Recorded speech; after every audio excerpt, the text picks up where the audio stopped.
Hello students, I hope you all are fine at your houses. So in last video we discussed lot of things of the theoretical part of the electrostatics. कुछ बचा हुआ theoretical part जो है वो हम आज discuss करते हैं इस वीडियो में। इस वीडियो के लास्ट पार्ट में आपका इसका एप्लीकेशन पार्ट स्टार्ट हो जाएगा। कुछ बच्चे जो कि theoretical पार्ट से फिजिक्स के theoretical पार्ट से बोरिंग महसूस करते हैं, तो आपको बोरिंग महसूस करने की जरूरत नहीं है, क्योंकि थ्योरेटिकल पार्ट बताना इसलिए ज़रूरी है क्योंकि सीबीएसई के अंदर जो मैं थ्योरेटिकल पार्ट बताने जा रहा हूँ उसमें से 1 या 2 मार्क्स के क्वेश्चन हर बार पूछे जाते हैं। तो अभी तक जो आपको थ्योरेटिकल पार्ट जो बताया इलेक्ट्रोस्टैटिक्स का, वो आपको अच्छे से याद होना चाहिए। उसमें से आपके एटलीस्ट 2 मार्क्स के क्वेश्चन आ सकते हैं, हर साल इनमें से पूछा जाता है। तो अभी जैसे कि fundamental law of electrostatics, generally बच्चों को पता नहीं होता इस चीज का कि फंडामेंटल लॉ ऑफ इलेक्ट्रोस्टैटिक्स क्या है। ये तो पता होता है कि पॉजिटिव चार्ज रिपेल करते हैं, नेगेटिव चार्ज रिपेल करते हैं, और पॉजिटिव और नेगेटिव चार्ज एक दूसरे को अट्रैक्ट करते हैं।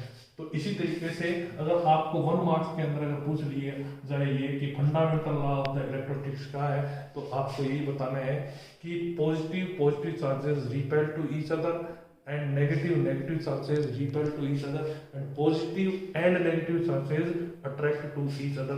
This is the fundamental law of electrostatics. Okay, इसके बाद में कुछ बातें हैं जो याद करने वाली है। The part it should be the part of your memory.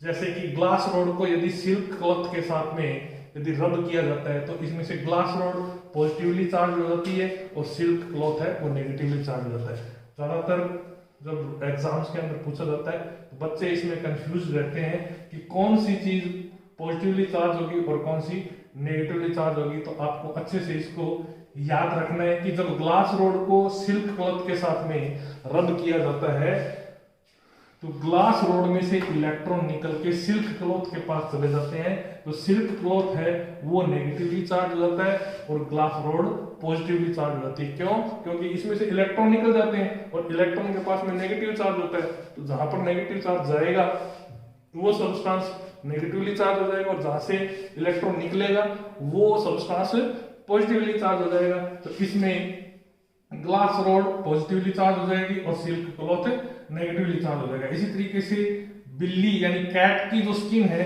उसके ऊपर एबोनाइट की रोड को अगर रब किया जाता है तो एबोनाइट की रोड है ये नेगेटिवली चार्ज हो जाती है और कैट की स्किन जो है वो पॉजिटिवली चार्ज हो जाती है। वुलन क्लॉथ है उसको यदि अंबर रोड के साथ में, अंबर की रोड मैंने आपको पहले बताया था, अंबर एक सब्सटेंस है, अंबर की रोड को यदि रब किया जाता है तो अंबर की जो रोड है वो नेगेटिवली चार्ज होती है और वुलन क्लॉथ है वो पॉजिटिवली चार्ज हो जाता है। इसी तरीके से वुलन क्लॉथ को अगर प्लास्टिक की सीट के साथ में रब किया जाएगा तो प्लास्टिक की सीट है वो नेगेटिवली चार्ज होगी और वुलन क्लॉथ होगा वो क्या होगा, पॉजिटिवली चार्ज होगा। इसी तरीके से वुलन क्लॉथ है उसको रबड़ की सीट के साथ में यदि हम रब करेंगे तो रबड़ का जो शूज है वो क्या होगा, आपका नेगेटिवली चार्ज होगा और वुलन क्लॉथ होगा वो पॉजिटिवली चार्ज होगा। तो ये जो आपको 1 2 3 4 और 5 ऑब्जेक्ट्स का मैंने आपको एक सेट दिया है। इस सेट में से हर साल सीबीएसई के अंदर एक क्वेश्चन जनरली पूछा जाता है कि यदि ग्लास रोड को सिल्क क्लॉथ के साथ में अगर रब किया जाता है तो सिल्क क्लॉथ जो है वो नेगेटिव चार्ज होगा, पॉजिटिव चार्ज होगा, या इनमें से कोई भी एक सेट के ऊपर जनरली क्वेश्चन पूछा जाता है। तो आपको इसको अच्छे से याद करना है। ओके, इसके बाद में बात करते हैं relation of charge and mass. Charge और मास के बीच में क्या रिलेशनशिप है इस पर बात करते हैं। जिस तरीके से ये आपको अच्छे से पता है कि जहां से इलेक्ट्रॉन निकलता है वो नेगेटिव, जहां से इलेक्ट्रॉन निकलता है वो पॉजिटिव चार्ज बन जाता है वो सब्सटेंस, और जहां पर इलेक्ट्रॉन जाता है वो सब्सटेंस क्या हो जाता है, नेगेटिवली चार्ज हो जाता है। तो जहां से इलेक्ट्रॉन निकल रहा है वहां पर मास कम होगा और जहां पे इलेक्ट्रॉन जा रहा है वहां पे मास इंक्रीज होगा। तो डेफिनेटली इस चीज से हम ये लिख सकते हैं कि जो पॉजिटिव चार्ज सब्सटेंस है, पॉजिटिव चार्ज सब्सटेंस है और नेगेटिव चार्ज सब्सटेंस है, यानी इनिशियली मान लो एक स्फीयर है या कोई सब्सटेंस है, ये आपका स्टार्टिंग के अंदर क्या था, न्यूट्रल था। स्टार्टिंग में क्या था, न्यूट्रल था, न्यूट्रल था, इस पे कोई चार्ज नहीं था। यदि इसमें से इलेक्ट्रॉन को बाहर निकाल दिया जाए तो ये पॉजिटिव चार्ज हो जाएगा। जैसे जैसे हम इलेक्ट्रॉन निकालते चले जाएंगे ये पॉजिटिव चार्ज इस पे आता चला जाएगा, और जब जब इस पे पॉजिटिव चार्ज है इंक्रीज होता चला जाएगा, वैसे वैसे इसका वेट कम होता चला जाएगा, क्योंकि नंबर ऑफ इलेक्ट्रॉन्स हम निकालते चले जा रहे हैं। और एक इलेक्ट्रॉन का मास 9.1 × 10⁻³ किलोग्राम होता है, ये मैंने ऑलरेडी आपको बताया था। तो एक इलेक्ट्रॉन को निकालने से इतना मास कम हो जाएगा, 2 इलेक्ट्रॉन को निकालने से और मास कम हो जाएगा, 3 इलेक्ट्रॉन को निकालने से और मास कम हो जाएगा। और यदि दूसरा सब्सटेंस है, उस सब्सटेंस पे यदि हम इलेक्ट्रॉन को दे रहे हैं तो क्या होगा, वो सब्सटेंस क्या होगा, नेगेटिवली चार्ज होगा, और नेगेटिव चार्ज होने की वजह से क्या होगा, इलेक्ट्रॉन उसके ऊपर जा रहे हैं, तो इलेक्ट्रॉन का मास भी इसमें क्या होगा, एडिशन हो जाएगा। तो जैसे जैसे हम चार्ज को नेगेटिवली चार्ज करते चले जाते हैं, नेगेटिव चार्ज इंक्रीज होता चला जाता है, तो सब्सटेंस का मास बढ़ता चला जाता है। और पॉजिटिव चार्ज यदि इंक्रीज होता रहता है तो उस सब्सटेंस का मास है वो क्या हो जाता है, डिक्रीज होता चला जाता है। इस पे एक क्वेश्चन बनाते हैं जो कि आपका IIT या नीट में आ सकता है। अभी देखते हैं एक क्वेश्चन, देखिए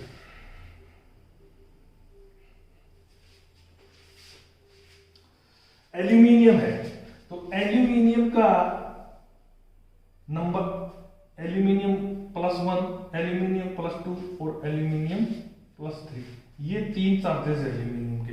तो आपको ये पूछा जा सकता है इस क्वेश्चन के अंदर, arrange the given charges in ascending और descending order of these masses. आपको इन चार्जेस को उनके असेंडिंग या डिसेंडिंग ऑर्डर में अरेंज करने का पूछा जा सकता है, इनके मास के अकॉर्डिंग। असेंडिंग मतलब बढ़ते हुए क्रम में, डिसेंडिंग का मतलब घटते हुए क्रम में। बढ़ते हुए क्रम का मतलब सबसे मास जिसका कम है वो सबसे पहले, उसके बाद उससे ज्यादा मास, उसके बाद उससे ज्यादा मास। तो सबसे ज्यादा मास इसमें किसका होगा, एल्यूमिनियम +1 का। उससे ज्यादा मास किसका होगा, एल्यूमिनियम उससे कम किसका होगा, एल्यूमिनियम +2 का। उससे कम किसका होगा, एल्यूमिनियम +3 का। और सबसे ज्यादा मास किसका होगा, एल्यूमिनियम +1 का। तो ये जो ऑर्डर है this is the descending order, this is the descending order, क्योंकि इसके अंदर जो मास है that is decreasing, mass is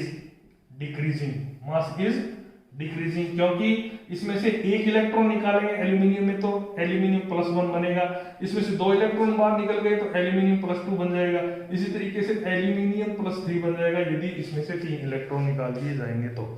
इसी तरीके से Fe+1, Fe+2 और Fe+3, इसमें क्या होगा, Fe1 का सबसे अधिक मास है, उसके बाद में Fe2 का मास है, उससे कम Fe2 का मास है, और उससे कम Fe3 का मास है। यदि इनको इंक्रीजिंग ऑर्डर में लिखना है तो Fe+3 सबसे पहले, उसके बाद में Fe2 और उसके बाद में Fe+1। इसको ऐसे लिख सकते हैं, Fe+3 का मास सबसे कम, उससे ज्यादा Fe2 का और सबसे ज्यादा Fe3 का। तो इस तरीके के क्वेश्चन आपके IIT नीट के अंदर, IIT मेंस तक के अंदर पूछे जा सकते हैं। This is the relationship between the charge and mass, यानी कि चार्ज के इंक्रीज होने से मास पे क्या इफेक्ट होता है वो हमको देखना पड़ेगा। चार्ज पॉजिटिव चार्ज है या नेगेटिवली चार्ज है। यदि चार्ज पॉजिटिवली चार्ज है तो चार्ज के इंक्रीज होने से मास घटता है। इसी तरीके से इसका उल्टा अगर देखते हैं, यदि किसी सब्सटेंस पे अगर चार्ज नेगेटिव है और वो इंक्रीज होता चला जा रहा है, इसका मतलब क्या, नंबर ऑफ इलेक्ट्रॉन उस पे इंक्रीज हो रहे हैं। तो जैसे जैसे नेगेटिवली चार्ज बढ़ता चला जाएगा उस पे मास बढ़ता चला जाएगा।